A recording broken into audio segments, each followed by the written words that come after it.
Section तक को cover हमने कर लिया था। आप लोग ऑनलाइन थे कि पिछली क्लास में? नहीं थे सर। हाँ, तो पढ़ते Prakash, why are you coming late? हाँ, नाउ हम लोग आए एसडीएलसी का मतलब software development life cycle. Software development life cycle का मतलब हम कोई सा भी एप्लीकेशन बना रहे हैं, either any type of application we are going to develop, चाहे वो एमआईएस एप्लीकेशन हो। एमआईएस एप्लीकेशन को हम लोग बोलते हैं ईआरपी एप्लीकेशन ही बोलते हैं, हाँ टैली भी एक एमआईएस एप्लीकेशन है। टैली चाहे जीएसटी जो भरते हैं, ऑल आर एमआईएस एप्लीकेशन। चाहे जो एसबीआई का एप्लीकेशन, स्टेट बैंक का, पंजाब बैंक का, सब एमआईएस एप्लीकेशन है। बट उसमें फैसिलिटी क्या है?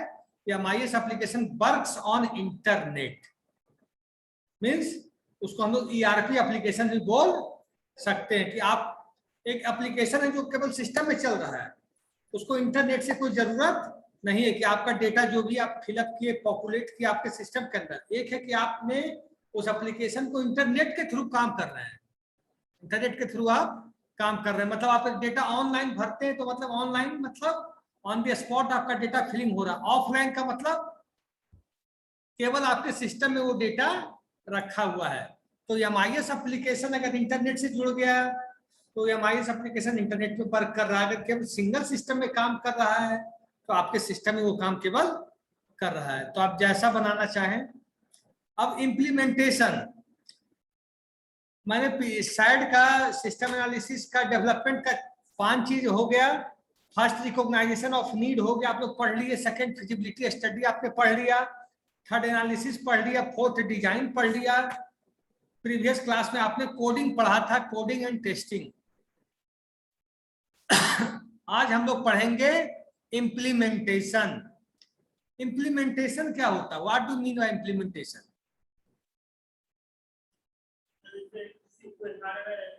सॉफ्टवेयर की बात हो रही है, हार्डवेयर को छोड़ो। आपने एक सिस्टम बना लिया। क्वेश्चन है सिस्टम क्या है? आपने एक सिस्टम मतलब एक सॉफ्टवेयर बना लिया। वेब एप्लीकेशन क्या है? एक सिस्टम है। लैपटॉप क्या है? एक सिस्टम है। मोबाइल क्या है? एक सिस्टम है। सिस्टम का मतलब है system is a set of inter related elements and components. A system is a set of interrelated components that has been made for achieve a certain goal, that has been made for achieve a certain objective. जैसे mobile का objective है कि we have to talk to each other, we have to send message to each other. Laptop का गोल क्या है कि हमको web application चलाना है, हमको प्रोग्रामिंग करनी है, ऐसे थोड़ी बना है लैपटॉप। फैन भी एक सिस्टम है, इसका क्या गोल है?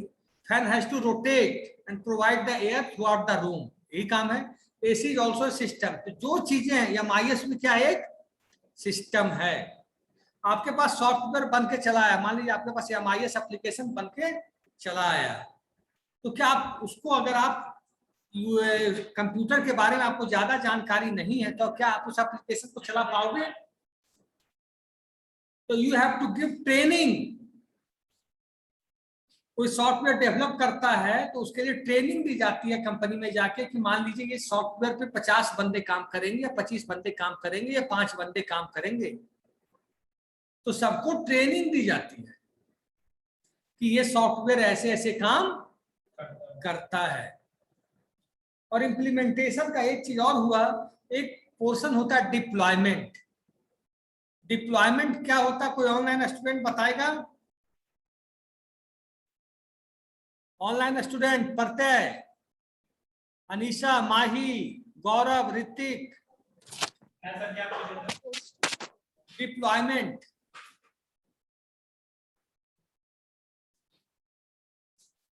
डिप्लॉयमेंट ऑफ ए सॉफ्टवेयर क्या होता है? कोई बताएगा?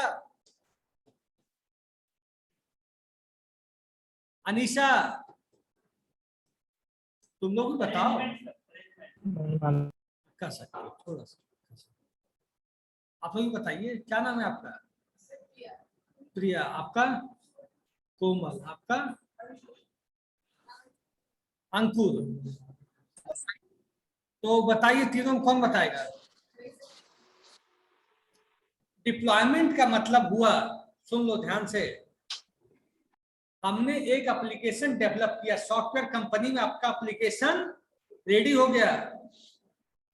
सुन लो, सॉफ्टवेयर कंपनी में एप्लीकेशन रेडी हो गया। सॉफ्टवेयर कंपनी में जब कोई सॉफ्टवेयर बनता है तो जब वो फाइनल होता है उसको बोलते हैं प्रोडक्शन स्टेज। क्या बोलते हैं? प्रोडक्शन स्टेज में पहुंच गया कि अब उसको प्रोडक्शन के बाद मतलब software is ready to run, software is ready to run मतलब सॉफ्टवेयर मतलब MIS application, web application, ERP application is ready to run. तो आप डिप्लॉयमेंट मैंने इस सिस्टम में डेवलप किया सॉफ्टवेयर, इस सिस्टम में डेवलप किया सॉफ्टवेयर। और सॉफ्टवेयर केवल एक ही सिस्टम में डेवलप नहीं होता, सॉफ्टवेयर के छोटे छोटे मॉड्यूल होते हैं। तो एक सॉफ्टवेयर बनता है 20 सिस्टम पे, 25 सिस्टम पे, उसको फिर हम लोग इंटीग्रेट करते हैं, एक सिस्टम पे लाके इंटीग्रेट करते हैं। एक गिट एक कमांड होता है, गिट और गिटहब के द्वारा, गिट और गिटहब एक कमांड होता है। तो सारे चीज को हम लोग वेब पे रखते फिर इंटीग्रेट करते हैं। हाँ, इंटीग्रेट करके आपका सॉफ्टवेयर चल गया। क्या हुआ? चल गया, कोई दिक्कत नहीं है। अब क्या बात आई, जब सॉफ्टवेयर डेवलप कर गया, चल गया, तो आप उस सॉफ्टवेयर को अपने पास रखोगे कि जो क्लाइंट ऑर्डर दिया उसके सिस्टम में जाके डालोगे। हाँ, सॉफ्टवेयर अपने पास रखेंगे कि जो क्लाइंट को पास जाके डाल देंगे, क्लाइंट के पास जाके उस सॉफ्टवेयर को हम इंस्टॉल कर देंगे। इंस्टॉल समझ रहे हो? इसको इंस्टॉल को ही बोल सकते हैं डिप्लॉयमेंट कर देंगे। क्या कर देंगे? डिप्लॉयमेंट कर देंगे। तो आप अपना सॉफ्टवेयर ले गए और उस कंपनी में मान लीजिए वो सॉफ्टवेयर 100 लोगों के पीसी पे चलना है, मान लेते हैं। तो सारे 100 लोगों के पीसी पे उसको जाकर हम लोग इंस्टॉल करेंगे, सारे लोगों के पीसी पे, या 2-4 को हम बता देंगे ऐसे किया जाता है, वो सारे सिस्टम पे करके देगा। उसके बाद उस सॉफ्टवेयर की ट्रेनिंग देंगे हम, मतलब 100 लोग के सिस्टम में डाला है तो सब लोगों को हम ट्रेनिंग देंगे कि सॉफ्टवेयर पे काम ऐसे होता है, सॉफ्टवेयर पे ऐसे काम होता है। आपको जैसे व्हाट्सएप पे मैसेज भेजना आप भेज दोगे, लेकिन जो गांव का नहीं पढ़ा लिखा लड़का वो भेज पाता है मैसेज? वो तरीका अलग है, लेकिन जो आप भेजेंगे नहीं वो भेज देता है, हम भी देखे हैं। वो हमसे अच्छे वीडियो बना लेता है बर्थडे का है, बोल बोल कर। तो क्या है, उसके पास ट्रेनिंग नहीं है, ट्रेनिंग नहीं है। तो सॉफ्टवेयर की ट्रेनिंग हमको इम्प्लीमेंटेशन में क्या क्या करते? Deployment of software, user training of a software. उसके बाद होता है इसमें यूजर को ट्रेनिंग देने के बाद हम एक बुकलेट भी छाप के दे देते हैं, चाहे हार्ड कॉपी में चाहे सॉफ्ट कॉपी में। कभी आपको कोई इस सॉफ्टवेयर को चलाने में दिक्कत हो तो इसको आप पढ़ लो, दिया जाता है, नोट टाइप का दे दिया जाता है कि अगर आपको कहीं फंस जाओ तो यहां से ऐसे ऐसे डेटा कर सको। उसके बाद post implementation and maintenance. Last, post implementation क्या होता है? What do mean by post implementation? हाँ, क्या देख रहे हो?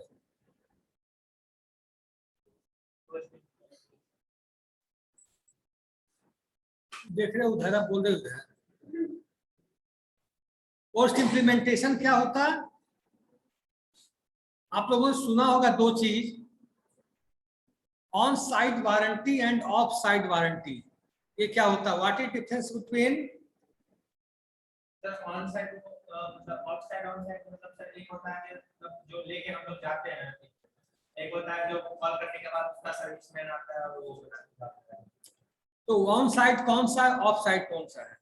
सर ऑन साइट जो बात की जो मतलब कॉल किए वो आके फिर मतलब घर के आगे बना के चला गया, वो ऑन साइट हो गया। और ऑफ साइट में हम जो लेके जाते हैं सर्विस करके, मतलब when the company people come to your house or your office, when the company people come to your office or your home to provide the service, that is called on site service, that is called on-site service. And when you go to the service provider office, that is called off-site service. तो post implementation का मतलब आपको company ने अपना software install करके दे दिया, 100 machine में software चल भी रहा है, बट सॉफ्टवेयर में कुछ प्रॉब्लम्स आ गई, आ सकता है, टेक्निकल चीज है, कोई गारंटी नहीं, टेक्निकल चीज की कोई गारंटी नहीं, कब क्या दिक्कत आ जाए।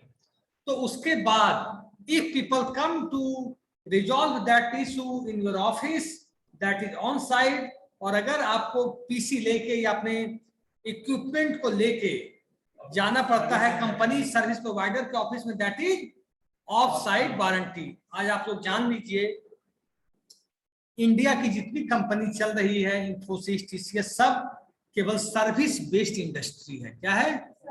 सर्विस बेस्ड इंडस्ट्री, मतलब post implementation based industry. Infosys वगैरह केवल मेंटेनेंस के साल में 3000 करोड़ रुपया लेती है लोगों से, बैंकिंग से, रेलवे से। आईआरसीटीसी का जो साइट मेंटेन करती है कंपनी, 600 करोड़ रुपया लेती है एक साल का। कितना? 600 करोड़। तो पंजाब नेशनल बैंक का साइट मेंटेन करती है, घटते बढ़ते रहता नहीं है क्या? काम बिजनेस घटा बढ़ा, बिजनेस रिव्यू देखो क्या कोरोना में ट्रेन चलती रही? कोरोना में ट्रेन चली, कोरोना में नाई तक का बिजनेस घट गया था। कोरोना के बाद तो 2 महीना तुम 3 दिन खाना नहीं खाओ, चौथा दिन खाओगे तो 5-6 रोटी, 2 रोटी ज्यादा खा जाओगे, 9 नहीं खा पाओगे। खाओगे? कोई नहीं खाता भाई, प्रैक्टिकल बात पे जिया करो भाई, नहीं होता। क्या आप खूब प्यासे हो, 2 दिन से प्यासे हो, लेकिन जब पानी पीने बैठोगे तो 2-3 चौथा गिलास आते आते एकदम पस्त हो जाओगे। बिजनेस भी वही चीज है, business is same thing, business में वही चीज है, बिजनेस भी वही चीज है। पोस्ट इंप्लीमेंटेशन समझ गए? पोस्ट इंप्लीमेंटेशन में क्या करते हैं हम लोग? Evolution, maintenance, इनहैंसमेंट। इनहैंसमेंट क्या होता है? आपने सॉफ्टवेयर बना के, जैसे सिमेज ग्रुप एक सॉफ्टवेयर कंपनी है, आप लोग को सॉफ्टवेयर बना के दे दी, लेकिन कुछ दिनों के बाद हमको लगा कि इसमें 2 चीज और ऐड होना चाहिए, 2 चीज ऐड होना चाहिए। तो इनहैंसमेंट का बहुत अच्छा पैसा मिलता है, इनहैंसमेंट का बहुत अच्छा रेवेन्यू प्राप्त होता है कि 2 टेक्स्ट बॉक्स जोड़ दो, 2 डेटाबेस जोड़ दो, 2 लेबल लगा दो, एक बटन चेंज कर दो, बटन का कलर भी चेंज कर दो, उसका भी हमें पैसा मिलता है कंपनी में, याद रखना। अगर टेक्स्ट बॉक्स इतना बड़ा, इससे और साइज बढ़ा दो अगर 1 इंच, तो उसका ही पैसा मिलता है। फ्री में काम बड़ी कंपनियां नहीं करती, जैसे इन्फी, टीसीएस, विप्रो, ये सब नहीं करती, सब चीज का दाम है। अब तो ये सिस्टम डेवलपमेंट लाइफ साइकिल का 7 फेज कवर हो गया।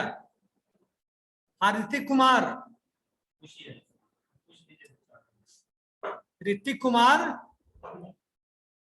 अनीशा,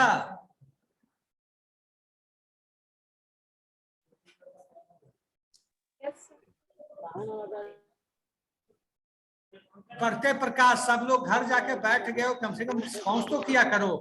सर कर तो रहे हैं सर, आप करते अभी नाम नहीं है सर। अनीशा रक्सौल में है, करते प्रकाश छपरा में है। धन्यवाद सर आपका। नहीं सर, आज हम आ रहे हैं सर, रास्ते में हैं। नेक्स्ट क्लास करेंगे क्लास। यस सर, रिस्पांस कर रहे हैं सर। ये बताओ, मैंने बताया सिस्टम डेवलपमेंट लाइफ साइकिल के 7th फेज मैंने कवर कर लिया। अब मैं आगे बढ़ूं? Yes sir. अवश्य सर, अवश्य आगे बढ़िए सर, उन्नति की ओर सर बढ़ना हमारा परम कर्तव्य है। अब मैं इसको डिटेल में बताने जा रहा हूँ। 7 फेज। पहला फेज है बातचीत नहीं, फर्स्ट पेज है रिकॉग्नाइजेशन ऑफ नीड। हाँ Anku, recognization of need, first point feasibility study का थोड़ा डिटेल बता देता हूं, क्योंकि ये क्वेश्चन आएगा 20 नंबर का एग्जाम में। तो रिकॉग्नाइजेशन ऑफ नीड होता है what is the problem, what is the problem. जो सॉफ्टवेयर हम बनाने जा रहे हैं, मैंने दो चीज बताया था, करंट सॉफ्टवेयर को क्या बोलते हैं और जो सॉफ्टवेयर बनाने जा रहे हैं उसको क्या बोलते हैं। करंट सिस्टम को क्या बोलते हैं, जो सिस्टम अभी चल रहा है उसको क्या बोलते हैं, करंट सिस्टम को। मैंने बताया था प्रेजेंट सिस्टम, करंट सिस्टम या एग्जिस्टिंग सिस्टम। तो तीन, इसका तीन नाम है, करंट, प्रेजेंट और एग्जिस्टिंग। एग्जाम में पूछ दिया करंट सिस्टम का मतलब अभी ये सिस्टम चल रहा है, उसको बोलते हैं कैंडिडेट सिस्टम या प्रोपोज्ड सिस्टम। कैंडिडेट सिस्टम या प्रोपोज्ड। तो इसमें रिकॉग्नाइजेशन ऑफ नीड में हम क्या करते हैं, जो प्रेजेंट सिस्टम है, जो एग्जिस्टिंग सिस्टम है, उसमें जो भी शॉर्ट कमिंग्स है, नया सिस्टम हम क्यों बनाते हैं, अगर पुराने सिस्टम में कोई शॉर्ट कमिंग्स नहीं रहेगी, कोई डिमेरिट नहीं रहेगा, तो हम क्यों बनाएंगे, व्हाई विल वी क्रिएट। तो what are the shortcomings and what are the drawbacks, what are the shortcomings and what are the drawbacks in existing system, we will get it. हम लोग कैसे प्राप्त करते हैं वो चीजें, observation करते हैं, ऑब्जर्वेशन करते हैं, इंटरव्यूइंग करते हैं, क्वेश्चनायर करते हैं। किससे इंटरव्यूइंग करते हैं, जो सॉफ्टवेयर पे काम कर रहा है, जो सॉफ्टवेयर पे काम कर रहा है उससे मैं पूछूंगा, हाँ भाई क्या इसमें प्रॉब्लम है, क्या अच्छाइयां है, पूछ सकता हूँ। जब मैं नया सॉफ्टवेयर बना उसका इंटरव्यू लूंगा और फिर बातें समझ में नहीं आएगी तो मैं खुद ऑब्जर्वेशन करूंगा, ऑब्जर्वेशन करूंगा, उसका बिजनेस डॉक्यूमेंट बनाऊंगा। सारी चीज बनाने के बाद हमें पता चलेगा what is the problem of existing system and how we can remove these problems in candidate system या प्रोपोज्ड सिस्टम। अब मैं बोलता हूं, सुन लीजिएगा आप लोग। तो रिकॉग्नाइजेशन ऑफ नीड का मतलब प्रॉब्लम को जानकारी लेना, मतलब व्हाट इज द प्रॉब्लम, क्या जरूरत है, क्या चाहिए जो सॉफ्टवेयर अच्छा से अच्छा बने। सुनो, अब पेट नहीं भरता गप करने से, मन को सब झोल जा, जमा करना खूब जमा हो रहा।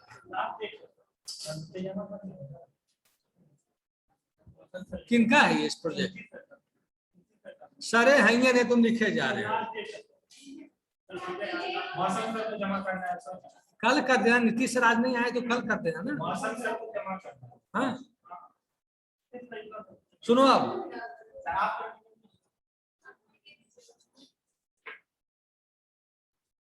अब सुनो, one must know what the problem is before it can be solved. हमें सॉल्व करने से पहले ये जानकारी जरूर होना चाहिए कि प्रॉब्लम क्या है। क्या the basic for a candidate system, candidate का मतलब क्या, प्रेजेंट या बनने वाला है। Very good. The basis for a candidate system is recognition of a need for improving an information system और ए procedure. For example, a supervisor may want to investigate the system flow in purchasing, or a bank president has been getting complaints about the long lines in the drive-in. This leads to a preliminary survey or an initial investigation to determine whether an alternative system, alternative का मतलब candidate system, can solve the problem. आप कोई software पे काम कर रहे हो, चाहे बैंकिंग का सॉफ्टवेयर हो, मैं रेलवे का एक एग्जांपल बता देता हूं आपको। रियल लाइफ प्रॉब्लम आई थी रेलवे के साथ, आईआरसीटीसी की साइट के साथ। एक आदमी रिजर्वेशन कराने गया, आज से ये 2004 की घटना है। वो था एक 100+ एज का व्यक्ति था। वो व्यक्ति नहीं बताने दो, अच्छी बात है। वो व्यक्ति था 100+ का, कितने का, 100+। बट वो वेबसाइट एक्सेप्ट ही नहीं करे डेटा उसका, क्योंकि वहां मैक्सिमम एज रेलवे में थी 99। उसका टिकट नहीं बना। जब ये बहुत बवाल हुआ तो रेलवे में अब एज कर दिया गया है 100+। बुजुर्ग आदमी कैसे जाएगा, कौन तुम बैठने तो गए। तो वो रेलवे में जब ये कंप्लेन गई तो क्या उस आईआरसीटीसी ने उस साइट को अपडेट किया, जिसको इनहेंस करना कहते हैं, इनहेंस किया। जो उम्र की लिमिटेशन था उसको और बढ़ा दिया, हुआ ना? तो 104 105 है अभी। अब सुनो, बैंकिंग में भी पहले प्रॉब्लम होती थी। सुनो यार, ध्यान दो यार। अब क्या है, बैंकिंग में जैसे हम लोग प्रिंट कराने गए, मशीन खराब है। अब क्या हुआ, एटीएम मशीन के अंदर ही एक ऐसा मशीन हर जगह लगा दिया है कि आप पासबुक को भी प्रिंट करा सकते हो कि नहीं? तो क्या क्या इनहेंस किया कि नहीं? इनहेंसमेंट। कैंडिडेट सिस्टम का क्या मतलब है? सिंपल सी बात, enhancement of a existing system. जो पुराने सिस्टम में शॉर्ट कमिंग्स थी, ड्रॉबैक्स थे, we have to remove all the drawbacks in the candidate system या प्रपोज सिस्टम। हिंट करेंगे what are the problems, we have to remove that problems. अगर problems नहीं जानेंगे, if we don't know the problems of existing system, तब हम नया system अगर बनाएंगे तो प्रॉब्लम साथ में ही चली जाएगी, तो उसका बनाने का कोई बेनिफिट हमें हाथ में नहीं आएगा। अब सुनो, if the problem is serious enough, management may want to have an analyst look at it. अगर कोई प्रॉब्लम, आप IELTS एप्लीकेशन बना रहे हो, कोई प्रॉब्लम है जो रिजॉल्व नहीं हो पा रहा है इजीली, जिसको सॉफ्टवेयर डेवलपर आसानी से रिजॉल्व नहीं कर पा रहे हैं, तो उसके लिए एनालिस्ट रखा जाता है कंपनी में। सिस्टम, 3 प्रकार के एनालिस्ट होते हैं, सिस्टम एनालिस्ट, डेटा एनालिस्ट और बिजनेस एनालिस्ट। एनालिस्ट कितने टाइप्स के होते हैं? सिस्टम 3 टाइप्स, सिस्टम, डेटा और बिजनेस। इसके अंदर जाऊं क्या, आगे चलूं? एनालिसिस करता है डेटा का, डेटा एनालिस्ट करता है डेटा का। डेटा कितने प्रकार के होते हैं? हाँ, ऑनलाइन स्टूडेंट्स, डेटा कितने प्रकार के होते हैं? Yes sir. डेटा कितने टाइप्स के होते हैं बताओ? अनीसा बोलो। Yes, सर 4 टाइप होता है सर। कौन कौन? सर नॉमिनल, हाँ ऑर्डिनल, हाँ, कंटिन्यूअस, sir. बोलो बोलो। डिस्क्रीट को लगा सब दीजिए। क्वांटिटेटिव क्वालिटेटिव भी होता है। Very good. हम इसको ऐसे ही बोल सकते हैं कि we can say that data are of types, homogeneous types Yes. Data, heterogeneous types data, structured data, unstructured data. ठीक है? तो डेटा एनालिसिस क्या करता है? डेटा एनालिस्ट डेटा का एनालिस्ट। सिस्टम एनालिस्ट क्या करता है? सिस्टम का एनालिस्ट। बिजनेस एनालिस्ट क्या करता है? बिजनेस का एनालिस्ट, सॉफ्टवेयर का एनालिस्ट। प्रोजेक्ट का रोड मैप कैसा होगा? प्रोजेक्ट हम जो MIS डेवलप करने जा रहे हैं, उसका रोड मैप क्या होगा? उसका ब्लूप्रिंट कैसा होगा? प्रोजेक्ट हमारा कैसे काम करेगा? ये काम कौन देखता है? Business analyst. सिस्टम एनालिस्ट क्या करता है? सिस्टम के बारे में सारी जानकारी, सारा इंफॉर्मेशन को गैदर करने का काम सिस्टम एनालिस्ट करता है। उसके लिए वो इंटरव्यू भी करता है, क्वेश्चनायर भी करता है, मोटिवेटर का भी काम करता है, आर्किटेक्ट का भी काम करता है, टेक्निकल भी काम करता है, लेकिन उसका काम है डेटा को गैदर करना। अब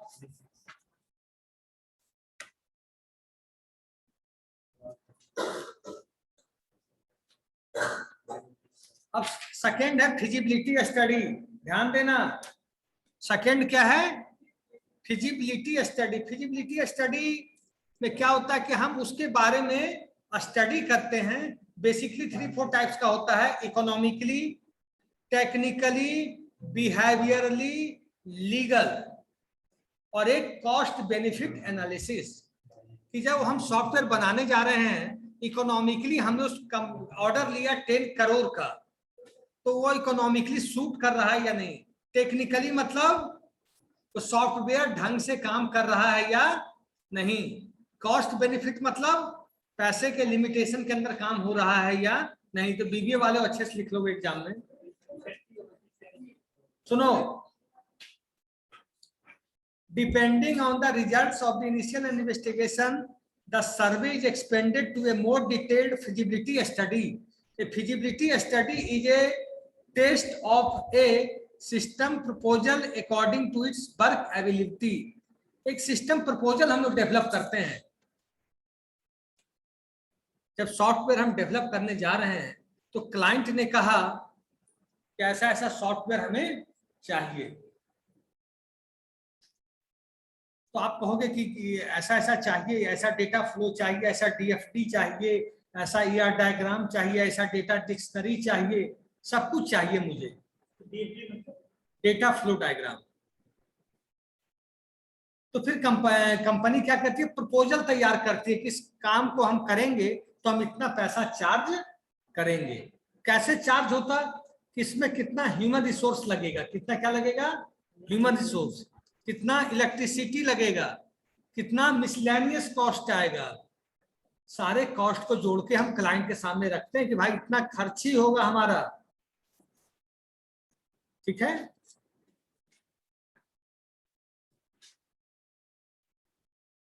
देखो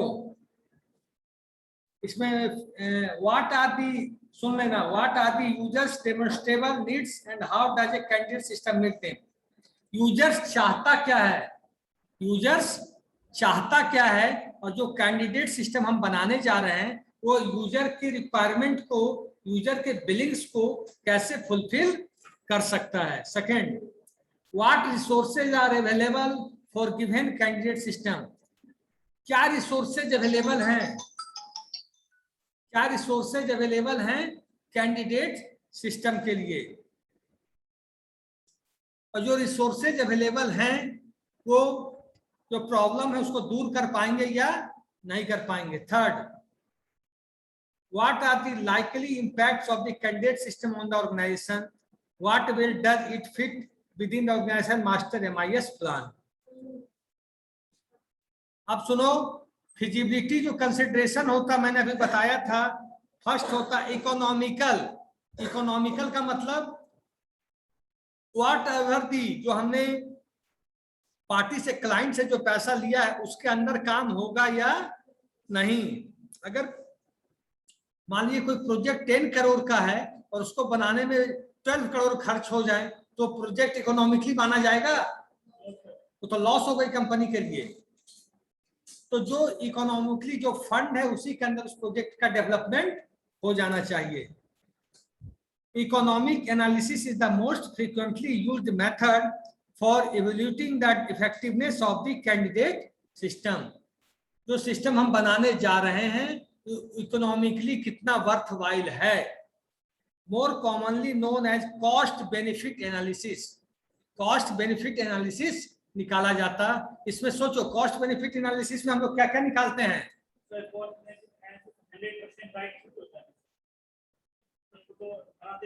कॉस्ट बेनिफिट एनालिसिस में क्या क्या हम करते, ह्यूमन रिसोर्स, कितने लोग उस प्रोजेक्ट पे काम करेंगे, पहला चीज। दूसरा, कितना सॉफ्टवेयर उस पे लगेगा, सॉफ्टवेयर का खर्च कितना आएगा, सॉफ्टवेयर का किराया कितना हमें देना पड़ेगा। तीसरा चीज, hardware cost. Fourth, cost internet cost. Fifth, miscellaneous cost. Six, network cost. सारे कॉस्ट जोड़ के हम देखते हैं कि प्रोजेक्ट में हमें मिला क्या या कितना फायदा हमें होगा। मेंटेनेंस को मैंने हाँ बोल सकते हो, मेंटेनेंस कॉस्ट, बिजली है, ये सब है। कंपनी एक एक चीज का पैसा जोड़ के लेती है, याद रखना। अभी जॉब में नहीं है, अभी बच्चे हो, जिस दिन पहुंचोगे उस दिन समझ में आ जाएगा कि कंपनी कैसे बिल बनाती है। तो सारे कॉस्ट को जब जोड़ती है तब वो देखती है कि मुझे बेनिफिट हुआ या लॉस हुआ। और जब हम प्रपोजल क्लाइंट के सामने रखते हैं उस समय भी हम सब कुछ जोड़ लेते हैं, ऐसा नहीं कैसे बना देते, सब कुछ हम लोग ऐड कर लेते हैं। उसके बाद देखते हैं क्या सही और क्या गलत है। देखो, more commonly known as cost slash benefit analysis, the procedure is to determine the benefits and savings that are expected from a candidate system and compare them with cost. जो हम कॉस्ट बेनिफिट एनालिसिस करते हैं और जो candidate system का actual cost है, दोनों के बीच हम क्या करते हैं, कंपैरिजन करते हैं कि हमें प्रॉफिट कितना हो रहा है या लॉस कितना हो रहा है। It benefits outweigh cost, then the decision is made to design and implement the system. Otherwise, further justification or alternatives in the proposed system will have to be made if it to have a chance of being approved. अब सुनो, अगर हम cost benefit analysis कर रहे हैं, सुनो इधर, cost benefit analysis कर रहे हैं और जो कैंडिडेट सिस्टम का जो चार्ज हमें क्लाइंट दे रहा है और जो हमें कॉस्ट बेनिफिट एनालिसिस की पूरी प्रोजेक्ट बनने में इतना टाइम लगेगा, अगर हमें प्रॉफिट नहीं मिला तो हम कैंडिडेट से कह देंगे सर इसमें कुछ बढ़ाया जाए पैसा, हमें कोई प्रॉफिट समझ में नहीं आ रहा है, आप कैंडिडेट सिस्टम जो बनाना चाह रहे हैं इतने पैसे में हमसे हो नहीं पाएगा, क्योंकि जब हमें प्रॉफिट ही नहीं मिलेगा तो हम क्यों बनाएंगे, व्हाई वी विल डू, जब चीजें नहीं कुछ मिलेगा तो हम करेंगे क्यों। तो क्या होता है कि जो अल्टरनेट सिस्टम कैंडिडेट सिस्टम जो भी है, अगर चांसेस है क्लाइंट आपकी बात से कन्विंस हो गया कि हाँ ठीक है ये सही लोग बोल रहे हैं तो आपका पैसा बढ़ जाएगा, अदरवाइज टाटा गुड बाय नमस्ते हैं, दोनों तरफ से हो जाएगा। सेकंड होता है इकोनॉमिक फिजिबिलिटी, समझ गए। सेकंड होता है टेक्निकल फिजिबिलिटी। टेक्निकल फिजिबिलिटी क्या होता है, आपका सॉफ्टवेयर, आपका हार्डवेयर, आपका सॉफ्टवेयर कॉन्फ़िगरेशन, आपका hardware configuration that is good for your MIS और नॉट। आपका जो सॉफ्टवेयर कॉन्फ़िगरेशन है वो आपका जो हार्डवेयर कॉन्फ़िगरेशन है वो आपके एमआईएस एप्लीकेशन के लिए सुटेबल है या नहीं है। उसके लिए मान लीजिए 8 GB रैम है और आप 2 GB रैम ही लगाए हुए हो मशीन में, तो क्या सॉफ्टवेयर चलेगा। आपका प्रोसेसर स्लो है तो सॉफ्टवेयर अच्छे से चलेगा। आपका मदरबोर्ड वीक है तो आपका सॉफ्टवेयर अच्छे से चलेगा, नेवरथलेस। तो टेक्निकल में क्या है, technical feasibility centres around existing computer system. Existing computer system मतलब हम देखते हैं एग्जिस्टिंग का मतलब प्रेजेंट या फ्यूचर, जल्दी, वेरी गुड। तो वो जो प्रेजेंट सिस्टम है उसके बारे में सब कुछ हम लोग एनालिसिस करेंगे कि इसका हार्डवेयर कैसा है, इसका सॉफ्टवेयर कैसा है। क्योंकि मान लीजिए हार्डवेयर सॉफ्टवेयर के प्रॉब्लम की वजह से भी जो एग्जिस्टिंग सॉफ्टवेयर है या जो प्रेजेंट है वो चलने में थोड़ा बहुत प्रॉब्लम करता है। तो जो हम कैंडिडेट या प्रपोज सिस्टम जब हम बनाएंगे तो उन प्रॉब्लम्स को हम ध्यान में रखकर जो कॉन्फ़िगरेशन करेंगे हार्डवेयर का वो अच्छा तरीके से करेंगे, मतलब उसका कॉन्फ़िगरेशन हाई रखेंगे। कोई प्रॉब्लम? हाँ, और बाकी अब नेक्स्ट क्लास में बिहेवियरल और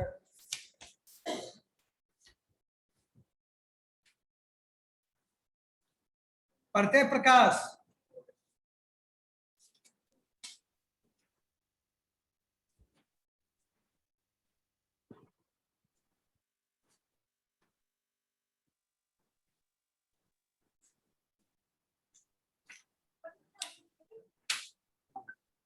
थर्टी 34 हो गए, 34। किसी को डाउट है कि सब कुछ समझ में आ रहा है सारे बच्चों को? नो सर, ठीक है, आ रहा है समझ में। आ रहा है कि झूठ बोल रहे हो? हाँ सर, ना ठीक है, आ चुपचाप रहा है बोलेंगे आप। अनीशा बताएगी। यस ये सर, तो आ गड़बड़ रहा बात है, है। अपने प्रत्यय बताएगा तो भरोसा घर नहीं जाते है। हैं तो घर पे ही सोते रहते हैं। नहीं सर, गलत ठीक बात है है, सर, प्रत्यय मतलब अटेंडेंस भेज दिए आप? हम यस सर, भेज दिए। Okay, now I am ending my meeting with you. Thank thank you you sir. Sir. Thank you sir. Okay, best of luck for all.